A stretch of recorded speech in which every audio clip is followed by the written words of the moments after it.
Expand the expression log base 2 of x cubed over yz to the 6th power. Now we're working backwards. Rather than moving things into a single logarithm, we're ripping things apart. So what you really want to do is rip them apart from the division part first.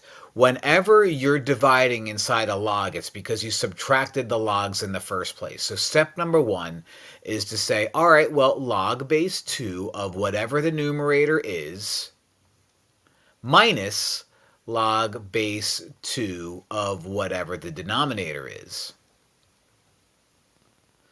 Now, what we could do is we could focus on exponents here and then something else here, but let's not kill two birds with one stone. Let's just take it one step at a time.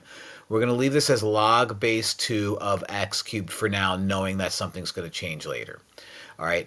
Whenever you're adding, or rather multiplying on the inside of logs, it's because you must have added in the first place. So me misspeaking there was kind of like me thinking ahead.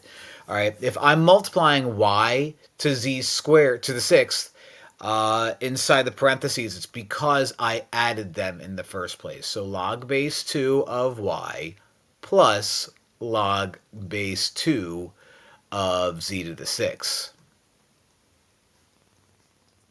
So let's just quick distribute that negative real quick. And then we'll deal with exponents. Log base 2 of x cubed minus log base 2 of y minus log base 2 of z to the 6th. All I did was distribute the negative.